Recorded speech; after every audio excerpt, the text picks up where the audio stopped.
Hello friends. कल मैं कुछ काम से सोलन आई थी और सवेरे जैसे ही मेरी आंख खुली तो मैंने प्रकृति का, कुदरत का इतना अच्छा नज़ारा देखा कि मैं सब कुछ भूल गई। Welcome to my channel Simran gardening vlogs. ये मेरा चैनल, ये वीडियो लास्ट तक ज़रूर देखिए और लाइक कीजिए, सब्सक्राइब कीजिए और कमेंट ज़रूर कीजिए। कुदरत की इस हसीन वादियों को देखकर तो दिल करता है कि हम मैदानी भाग में जाएं ही नहीं। लेकिन जब सुबह मैंने इतने सुंदर ये बादल देखे, बादल नीचे थे और हम ऊपर थे, तो वो गाना याद आ गया कि आज मैं ऊपर आसमां नीचे। और ये देखिए, बादल साफ उड़ते हुए नज़र आ रहे थे। ऐसे लग रहा था कि मैं बादलों के बीच में ही खड़ी हूँ। ये होता है कुदरत के, ये होते हैं कुदरत के हसीन नज़ारे। और कुदरत भी ये कहती है कि मुझे ऐसे ही रहने दो, मुझे मत बिगाड़ो। लेकिन इंसान को अभी ये समझ नहीं आई है। मॉनसून में कुदरत अपनी जो हरी चादर ओढ़ लेती है अपने ऊपर, उसको ये दिखाती है, हमें दिखाती है कि मैं ऐसी हूँ, मुझे ऐसा ही रहने दें। और ये तो कोई नहीं पेड़ बुलाता हमें कि आओ मुझे काटो, या ये कहते हैं कि नहीं मुझे जड़ से काटो। कभी पेड़ों ने आवाज़ दी हमें? कभी घास ने हमें कहा? नहीं ना। हाँ, जो गाय भैंस, जो पशु होते हैं, वो आते हैं, चरते हैं, चले जाते हैं, लेकिन वो जड़ से नहीं उखाड़ते उनको। ऊपर ऊपर से ही उनका जो चारा होता है, जो गायें और दूसरे पशुओं का, वो घास खा के चली जाती हैं। तो ये नज़ारा इतना सुंदर था कि मॉनसून में कुदरत ने हमें एक हसीन तोहफ़ा दिया है और ये कहा है कि जैसी मैं हूँ मुझे वैसे रहने दो। कुदरत ये कहती है, प्रकृति, धरती माँ हमें ये चीख चीख के कहती है मॉनसून में। लेकिन हमें भी उसकी सुननी चाहिए और ये हमें पूरी तरीके से कुदरत का इसमें साथ देना चाहिए। सब जगह अभी भी मॉनसून बारिशें हो रही हैं। तो मेरा ये संदेश सभी को है कि यदि हमने आगे आने वाले सालों में अपने धरती माँ को ग्लोबल वार्मिंग से बचाना है तो हमें खूब सारे पेड़ लगाने चाहिए। जितने ज़्यादा से ज़्यादा पेड़ आप लगा सकें लगाएं। अपने घरों के आसपास जगह नहीं है तो पार्कों में जाएं। तो ये जो नज़ारे हैं ये तभी देखने को मिलेंगे जब हम प्रकृति का साथ देंगे। पिछला वीडियो आपने मेरा देखा होगा, उसमें मैंने ये जिक्र किया था कि प्रकृति अपने आप को, जो हम नुकसान करते हैं तो प्रकृति अपने आप को ठीक करती है, हील करती है।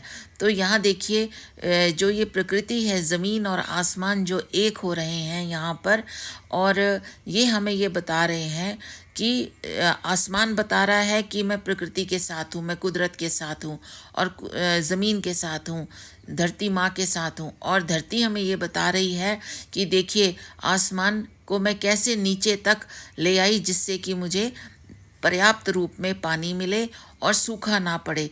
तो इसमें पेड़ों में ग्रेविटेशनल फोर्स होती है जो कि बादलों को अपनी तरफ आकर्षित करते हैं, जिससे कि बारिश होती है। तो ये इतना प्यारा मैंने सीन देखा। आप ये देखिए, अब तो पहाड़ियाँ भी नज़र आनी बंद हो गई हैं, इतने बादल आ गए थे।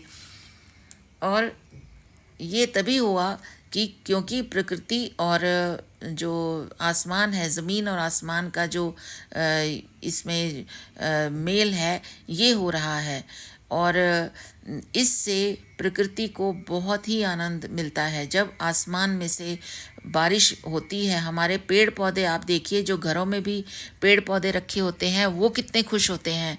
उन पेड़ पौधों को इतना अच्छा लगता है क्योंकि जो हम लिक्विड फर्टिलाइज़र बनाकर या ड्राई फर्टिलाइज़र बनाकर हम अपने पौधों को देते हैं, जब ये बारिश आती है तो ये बारिश की अलग ही न्यूट्रिएंट्स, इनको माइक्रो न्यूट्रिएंट्स मिलते हैं, मेन नाइट्रोजन मिलती है।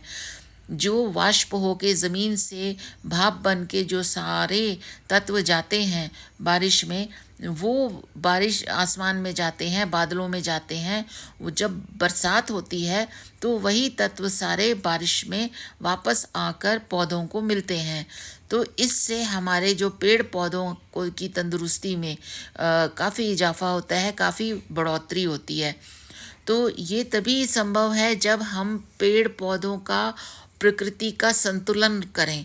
संतुलन करने का अर्थ है कि हम पेड़ कम काटें। अगर कहीं हम एक पेड़ कटा हुआ भी देखते हैं तो वहाँ पर हम कोई दूसरा पेड़ लगाएं। ये हमारी ड्यूटी है। हम ये ना कहें कि उसने काटा, इसने काटा। एक दूसरे पर हम दोषारोपण ना करें। आजकल तो मौसम पूरे नॉर्थ में इतना अच्छा हो रखा है, और जो हमारी नर्सरी हैं, गवर्नमेंट नर्सरियाँ होती हैं, जो सरकारी नर्सरियाँ, वहाँ पर फ्री पेड़ मिलते हैं।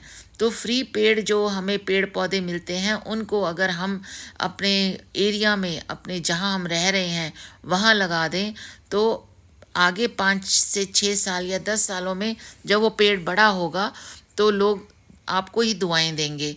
और इसके अलावा हम बहुत ही प्रिविलेज हैं, हम बहुत ब्लेस्ड हैं कि हम इस प्लेनेट पर पैदा हुए हैं, इस धरती पर पैदा हुए हैं, क्योंकि और किसी प्लेनेट पर जीवन नहीं है, सिर्फ यही जीवन है। जीवन यहाँ क्यों है? क्योंकि यहाँ पर पेड़ पौधे हैं। ये देखिए नीचे बादल कितने सुंदर लग रहे हैं।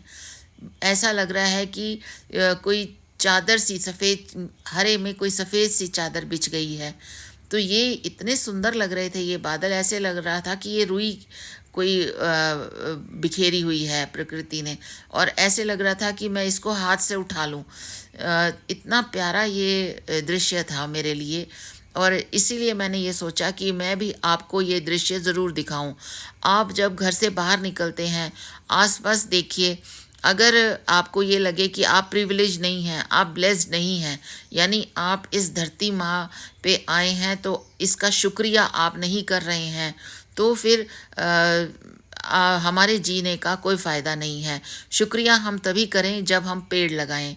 और जब ये इतनी अच्छी बारिश हुई, बारिश होने के बाद यहाँ, इसके बाद ये देखिए बारिश होने के जब ये बाद का सीन है, बादल हल्के हल्के थे लेकिन सूरज देवता निकल आए। लेकिन इसके साथ साथ बादलों की एक कतार सी बनी हुई थी।